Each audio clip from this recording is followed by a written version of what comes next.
दुनिया को हकीकत मेरी कुछ पता भी नहीं है। दुनिया को हकीकत मेरी कुछ पता भी नहीं है। इल्ज़ाम हज़ारों है और खता कुछ भी नहीं है। मेरे दिल में क्या है ये पढ़ ना सकोगे। मेरे दिल में क्या है ये पढ़ ना सकोगे।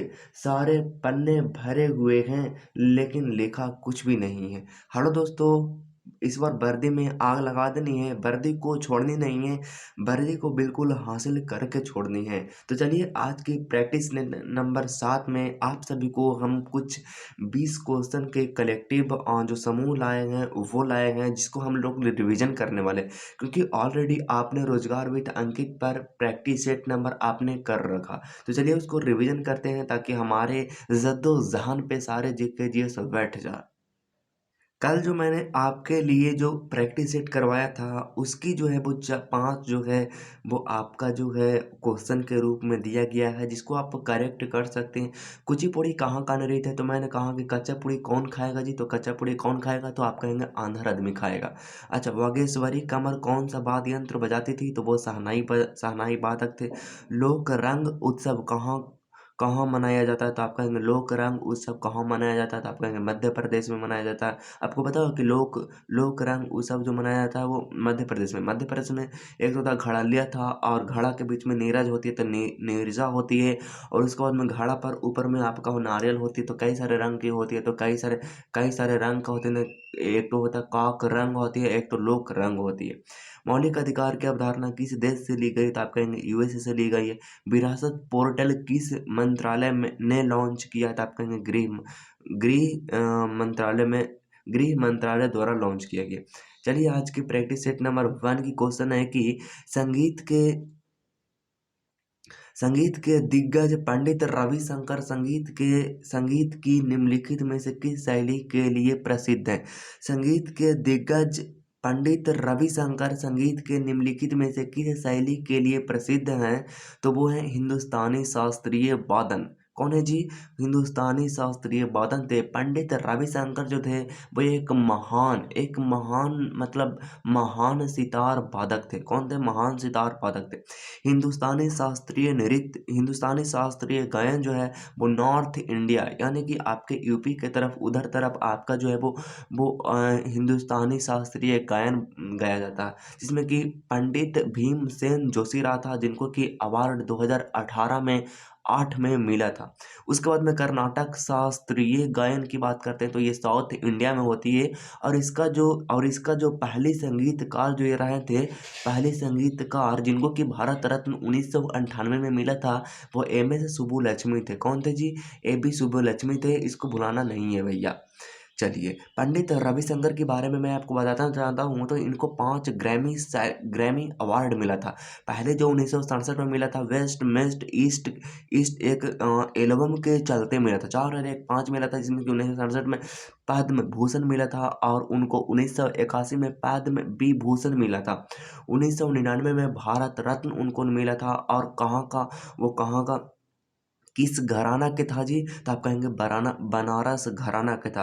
आप कहेंगे संगीत नाटक अकादमी जो है, संगीत नाटक अकादमी उनको कब मिला, तो संगीत नाटक अकादमी उनको 1962 में मिला था।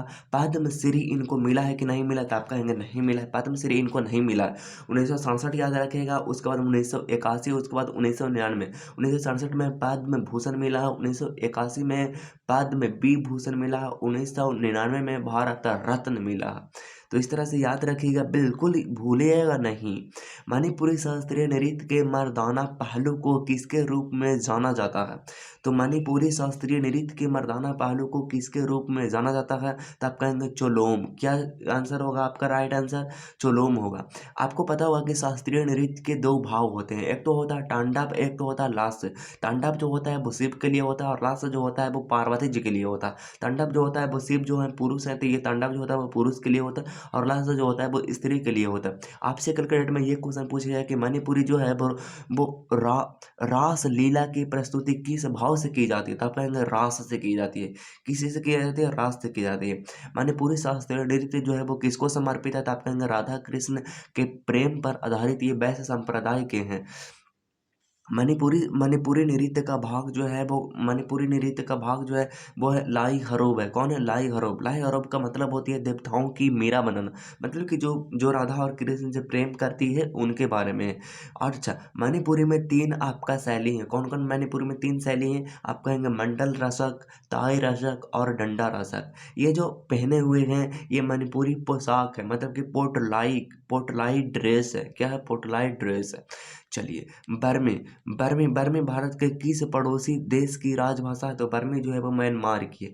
बाकी राज्यों के हम लोग भी देख लेते हैं। अफगानिस्तान के दारिपस्तो, भूटान की दजोंगखा, इंडोनेशिया की मलय और वहासा, ब्रुनेई की मलाय, आपका इजराइल के हिबू, आपका कंबोडिया के खमेर, मालदीव के दुहेही दिबेही, आपका केन्या के स्वाहिली, आपका कजाकिस्तान के ताजिक, चीन के मंदारिन, और सबसे ज़्यादा दुनिया में बोले जाने वाला भाषा अगर कोई है तो वो है मंदारिन, जो कि चीन की भाषा है।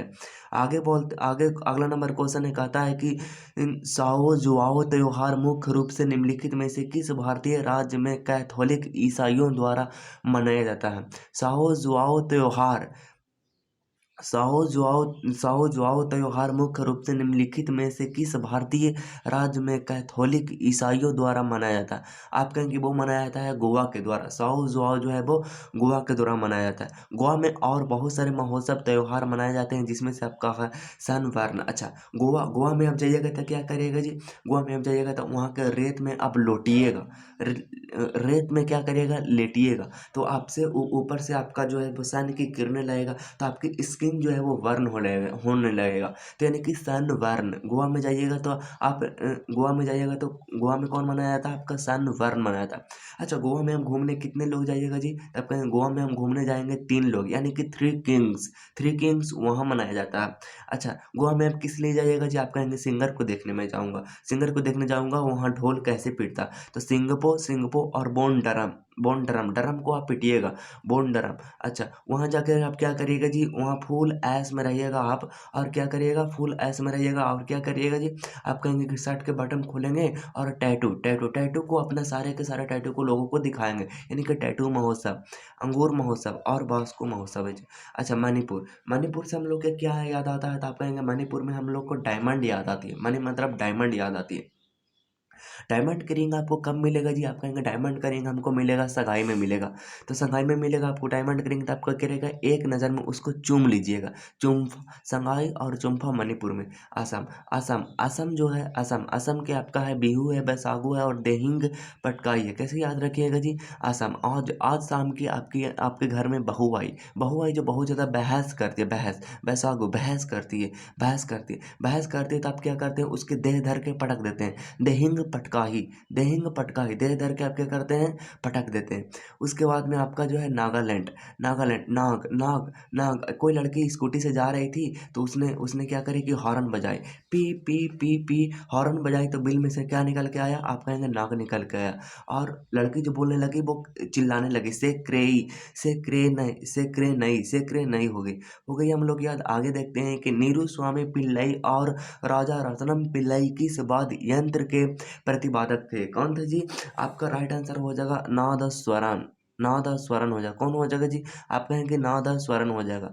अच्छा, इससे रिलेटेड एक और नाम आती है शेख चिन्ना मौला। कौन हो जाएगा जी? नादस्वरम से रिलेटेड एक और नाम आती है शेख चिन्ना मौला, ये भी आपका नादस्वरम से रिलेटेड है। नेक्स्ट ना से वाद्य यंत्र के मामले में है। अच्छा, मैंडोलिन से रिलेटेड को दो नाम आती है यू श्रीनिवासन और तापस रॉय। मेंडोलिन से रिलेटेड दो नाम आती है यू श्रीनिवासन और तापस रॉय आती है। मृदंगम मृदंगम से आपका कौन होती है? आर.वी. राघवन और आपका आता है के.वी. प्रसाद आता है। मृदंगम से कौन आते हैं? आर.वी. राघवन और के.वी. प्रसाद आती है। सारंगी से कौन आता है? तो आपका मुराद अली आता है। सारंगी से कौन आता है? आप कहेंगे मुराद अली आता है। अच्छा, उसके बाद में अगला नंबर क्वेश्चन कहता है कि सिंगालीला राष्ट्रीय उद्यान निम्नलिखित में से किस राज्य में स्थित है? तो आप कहेंगे कहाँ स्थित है? आप कहेंगे पश्चिम बंगाल में स्थित है। पश्चिम बंगाल में और कौन कौन स्थित है जी? तो आप कहेंगे पश्चिम बंगाल में आपका सुंदरबन स्थित है, आपका बुक्सा याद है, आपका जल्दापारा है, आपका गोरुमारा है। तो ये हो गया आपका नौरा वैशाल नौरा वैली है, इसको कैसे याद रखिएगा जी? आप कहेंगे इसको याद रखेंगे हम लोगों ने, देखिए जैसे कि आपका जो है सिंगालीला, सिंगालीला, सिंघम, सिंघम जो होता था क्या करता था, सिंघम जो है वो एसएससी जीडी की वर्दी पहनता था। क्या पहनता था? आप कहेंगे जीडी के वर्दी पहनता था, जीडी की वर्दी पहनता था। अच्छा, वर्दी पहनता था तो क्या करता था, बहुत ज़्यादा सुंदर, वो बहुत ज़्यादा सुंदर दिखता था, बहुत ज़्यादा, नहीं नहीं सॉरी, आपका जो वो सिंघम जो था वो वर्दी पहनता था, और वर्दी पहन के कहाँ रहता था? आप कहेंगे बंगाल, बंगला, बंगला में रहता था। कहाँ रहता था? बंगला में रहता था। और बंगला में रहता था तो वहाँ पे आपका जो बंगला में सुंदर सुंदर बुक्स रखता था, तो उसको से सुंदर सुंदर बुक्स रखता था, उसको वर्दी मिल गया तो उसको जल्दी से शादी कर गया, शादी कर दिया, तो जल्दी से शादी कर दिया तो उसको गोरी उसको बहू मिल गया, गोरी उसको बहू नहीं, गोरी उसकी पत्नी मिल गया, और वो उसको मारता था, तो नौरा, नौरा वैल्यू आपका हो जाएगा। अगला आपका जो आगे की बात करते हैं तो छत्तीसगढ़, छत्तीसगढ़, तो छत्तीसगढ़, छत्तीसगढ़ में आपका कौन सा है? तो आप कहेंगे घासीदास, कांगेर और ईटावती। घासी, छत पे, छत पे क्या हो गया जी? आप कहेंगे छत पे घास हो गया, आप कहेंगे उखाड़ देंगे जी, इसको उखाड़ देंगे, और इंदल के घर पर, इंदल बराबर में इंदल के इंदावती के घर है, तो उसको पर फेंक दे, कांगेर, कांग, उखाड़ देंगे, कांगेर उखाड़ देंगे। कर्नाटक, कर्नाटक, कर्नाटक का कहाँ है? अंसी और बन्नेर, बन्नेर घाटा, तो कहाँ है? कर्नाटक, अंसी, अंसी बहुत ज़्यादा नाटक करती थी, इसमें उसी का है घाटा। केरल, केरल में मथिकेतन और साइलेंट, आपका जो है मथिकेतन और साइलेंट है। साक्षरता दर जो है सबसे ज़्यादा किसका है जी? आप कहेंगे केरला की, केरला में लोग सबसे ज़्यादा पढ़ते हैं तो उसके माथा में दर्द हो जाता है, इसलिए चुप वो रहते हैं। साइलेंट वैली केरला में है, और फ्लावर वैली, फ्लावर, फूलों के राज्य किसको कहा जाता है? तो आप कहेंगे उत्तराखंड को कहा जाता है। पिन वैली, हिमाचल प्रदेश, हिमा और जल जो है हमेशा लोगों को क्या करती है? पिन चुभेते रहती है, क्या करती है? पिन चुभेते रहती है। भारत ने पहली बार ओलंपिक खेलों में कब भाग लिया था? तो भारत ने पहली बार ओलंपिक खेलों में कब भाग लिया था? तो आप कहेंगे 1920 में लिया था।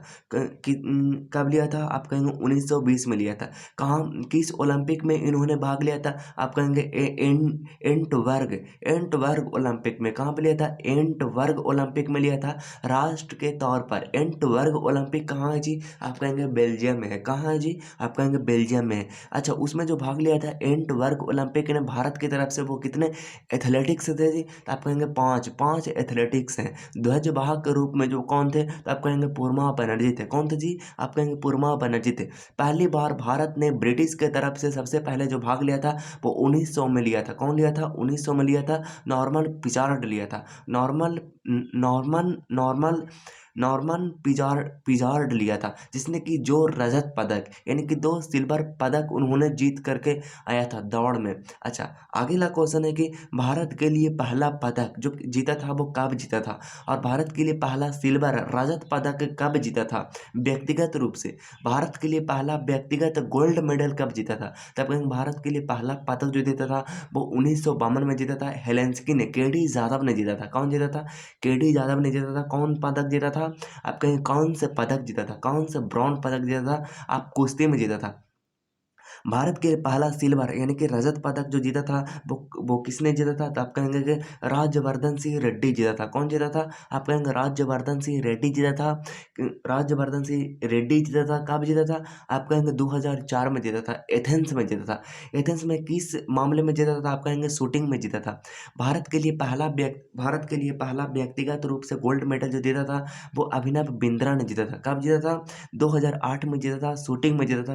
कहाँ जीता था? आप कहेंगे बीजिंग में जीता था। शीतकालीन ओलंपिक में भारत में भाग लेने वाले जो इंसान थे, समय जो था वो 1964 था। शीतकालीन में ओलंपिक में भारत ने भाग लिया था 1962 में लिया था।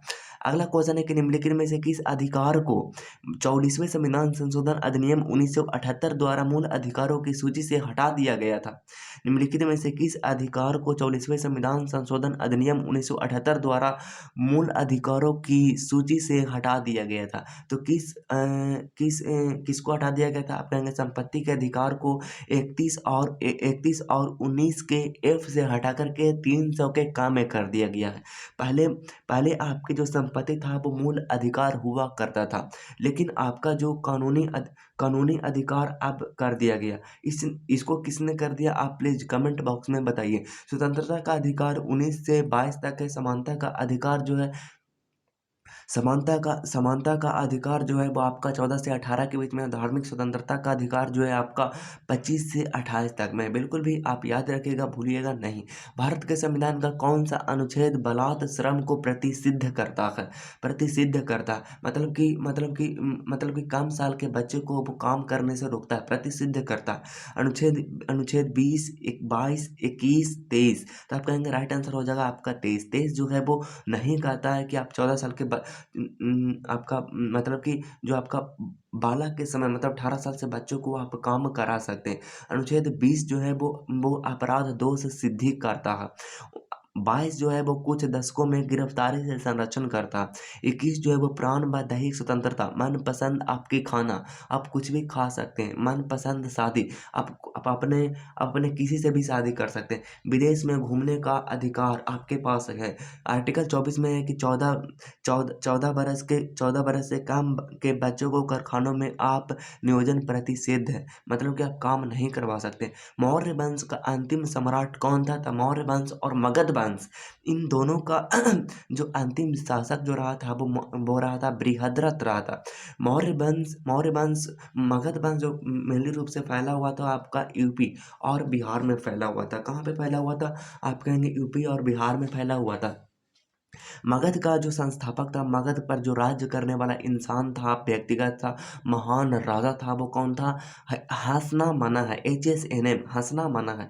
एच से हर्यक वंश जिसकी संस्थापक है बिंबिसार, और शिशुनाग वंश जिसकी संस्थापक है शिशुनाग, और नंद वंश जिसकी संस्थापक है महापद्नंद, और मौर्य वंश जिसकी संस्थापक है चंद्रगुप्त मौर्य।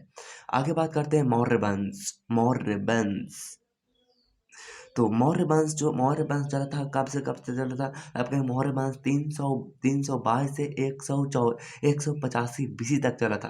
322 का मतलब 322 BC का मतलब है कि 2023 में 322 को आप ऐड कर दीजिए, आपका BC निकल के चला आएगा।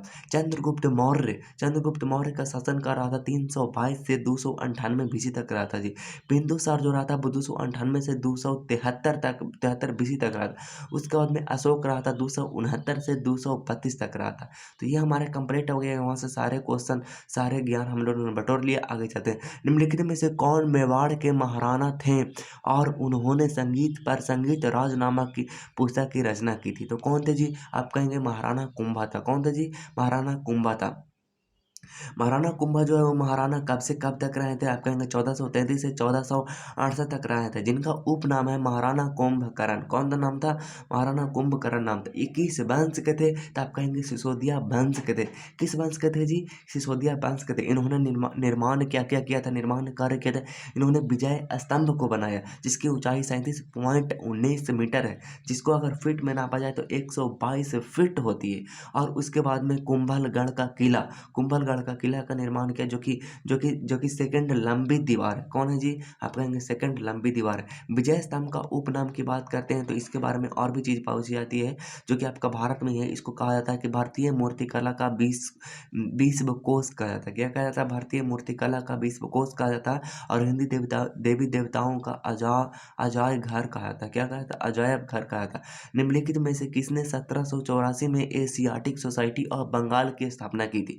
निम्नलिखित में से किसने 1784 ईस्वी में एशियाटिक सोसाइटी ऑफ बंगाल की स्थापना की थी? तो आप कहेंगे कि विलियम जोन्स ने की थी। अच्छा, विलियम जोन्स ने भारत में क्यों आया था? तो विलियम जोन्स का यह प्लानिंग था कि भारत में जो अच्छे अच्छे बुक्स लिखे गए हैं, अच्छे अच्छे लोगों के द्वारा अच्छे अच्छे ग्रंथ लिखे गए हैं, उसको एक बार संस्कृत से ट्रांसलेट करके उसको हिंदी में लाया जाए, इंग्लिश में लाया जाए, ताकि हम लोग यूरोपियंस लोग बाकी उन सबको पढ़ करके यूटिलाइज कर सके।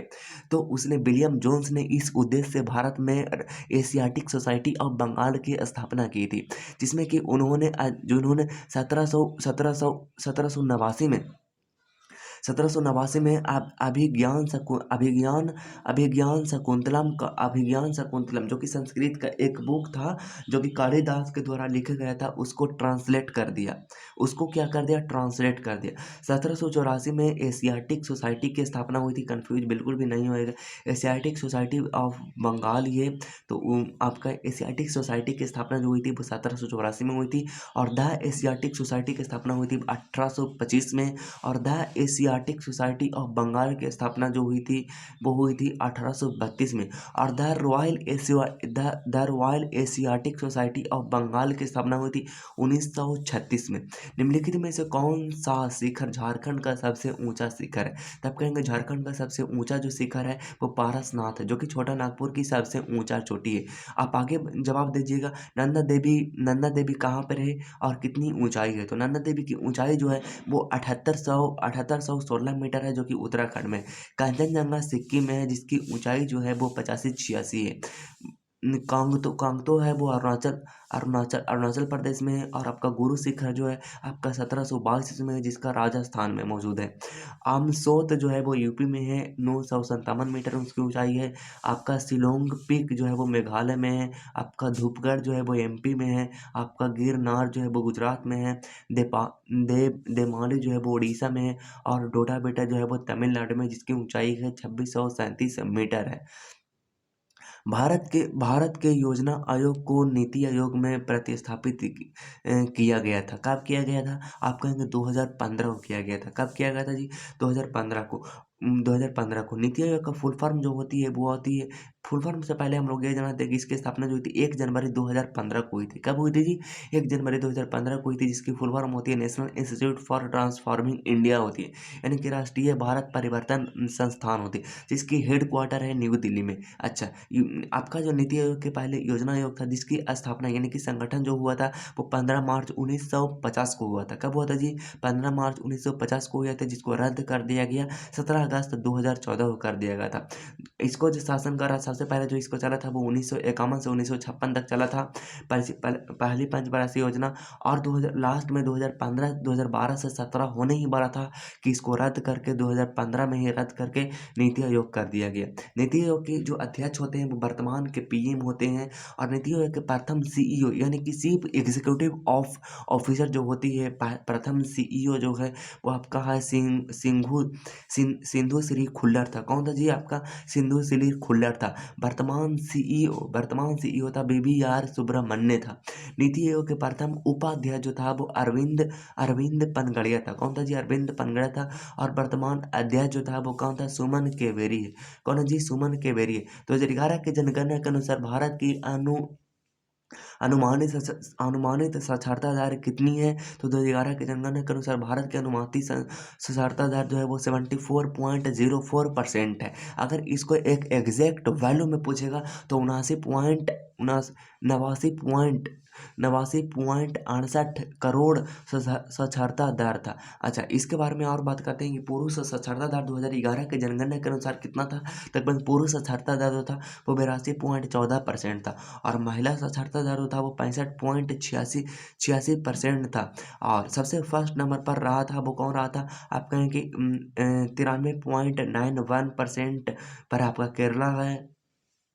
उसके बाद में आपका जो है सेकंड जो है आपका मिजोरम है, जिसके 91.58% है। उसके बाद में लक्षद्वीप यूटी के मामले में लक्षद्वीप जिसका 92.28 है। जी के मान की खोज किसके द्वारा की गई थी? तो जी का मान किसके द्वारा की गई थी? हेनरी कैवेंडिश के द्वारा की गई थी। कब की गई थी? तो 1978 में की गई थी, जिसका वैल्यू जो है होती है वो 6.67 × 10⁻⁻11 होती है। जी का मतलब होती है ग्रेविटेशनल कांस्टेंट होती है। ग्रेविटेशनल मतलब कि सार्वत्रिक गुरुत्वाकर्षण नियतांक होती है। अच्छा, मैडम क्यूरी के बारे में अगर जान लेते हैं तो मैडम क्यूरी को आपका जो है कि 2 बार नोबेल प्राइज मिला है। 1903 में मिला था और 1911 में मिला था। 1903 में आपके फिजिक्स के लिए मिला था और 1911 में आपको केमिस्ट्री के लिए मिला था। अगला नंबर क्वेश्चन है कि निम्नलिखित में से कौन सा एक जीवाणु जनित रोग है? तो जीवाणु जनित रोग आपका कुष्ठ है।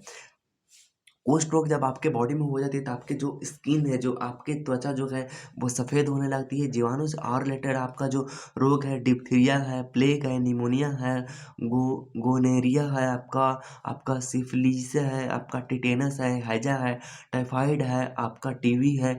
ये सब जो है वो आपका जो है जीवाणु रहित जीवाणु वाले रोग है। इवोल जो है वो एक विषाणु वाले रोग है। मलेरिया जो होती है वो एक प्रोटोजुआ के कारण होती है। प्रोटोजोआ के कारण होती है, जो कि मादा मादा एनाफिलीज मच्छर के काटने से होती है। तो मादा एनाफिलीज मच्छर से आप बच कर रहिएगा। और जलांतंग जलांतंग जो होती है वो एक तरह से रेबीज होती है।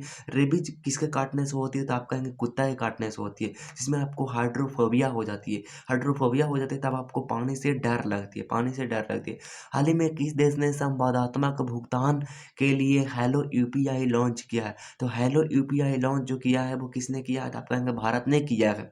अच्छा, भारत ने किया है। भारत में किसने किया था? आप कहेंगे एनपीसीआई, यानी कि national national payment corporation of India. किसने किया था? National payment corporation of India, जिसकी एनपीसीआई की फुल फॉर्म होती है national payment corporation of India, जिसकी स्थापना हुई थी 2008 में। कब हुई थी जी? आप कहेंगे 2008 में। एनपीसीआई के लिए जो एक्ट आया था वो कब आया था? आप कहेंगे 2007 में आया था। एनपीसीआई ने अभी हाल ही में एक ऐप लॉन्च किया था सितंबर 2023 में, जिसका नाम है यूपीआई लाइट एक्स। क्या नाम है? UPI light x. यूपीआई का फुल फॉर्म होती है यूनिफाइड पेमेंट इंटरफेस होती है, जो कि आपका जो है कि 2016 ने बना है, यूपीआई लाइट एक्स बना है। अगला है, हाल ही में किस देश ने आधिकारिक रूप से 3 सितंबर को सनातन धर्म दिवस घोषित किया? तो सनातन दिवस घोषित किया है वो अमेरिका ने किया है। किसने किया? अमेरिका ने। और साथ ही साथ जॉर्जिया ने अक्टूबर को हिंदू विरासत माह के रूप में मनाया गया था। हाल ही में प्रधानमंत्री नरेंद्र मोदी कहाँ केंद्रीय जनजाति विश्वविद्यालय स्थापित करने की घोषणा की है? हाल ही में प्रधानमंत्री मोदी ने कहाँ केंद्रीय जनजाति विश्वविद्यालय स्थापित स्थापित करने की घोषणा की है? तो वो किया आपका तेलंगाना ने। किसने किया है? तेलंगाना में। तेलंगाना में रामागुंडम एनटीपीसी परियोजना लॉन्च हुआ। क्या लॉन्च हुआ है? तो आप कहेंगे रामागुंडम रा, रामागुंडम एनटीपीसी परियोजना लॉन्च किया। और साथ ही साथ विद्यार्थी के लिए सीएम नाश्ता परियोजना भी लॉन्च हुआ। प्रधानमंत्री नरेंद्र मोदी में सेमीकॉन इंडिया 2023 का उद्घाटन कहाँ किया है? तो प्रधानमंत्री नरेंद्र मोदी ने सेमीकॉन इंडिया 2023 का उद्घाटन कहाँ किया है? इसके बारे में आपको लिखना है। और आपके अनुशासन के बारे में यही दर्शाता है दोस्त। लास्ट में मैं आपसे ये बोलूँगा कि दुनिया को हकीकत मेरी पता नहीं, दुनिया को हकीकत मेरी कुछ पता भी नहीं है। इन इल्ज़ाम हज़ारों हैं और खता कुछ भी नहीं है। इल्ज़ाम हज़ारों हैं और खता कुछ भी नहीं है। मेरे दिल में क्या है ये पढ़ ना सकोगे, मेरे दिल में क्या है ये पढ़ ना सकोगे। सारे पन्ने भरे हुए हैं लेकिन लिखा कुछ भी नहीं है। तो जय हिंद, वंदे मातरम। लगा देंगे आग पानी में, जवानी उसको कहते हैं। और छीन लेंगे सिलेक्शन, जवानी की कहानी उसको कहते हैं।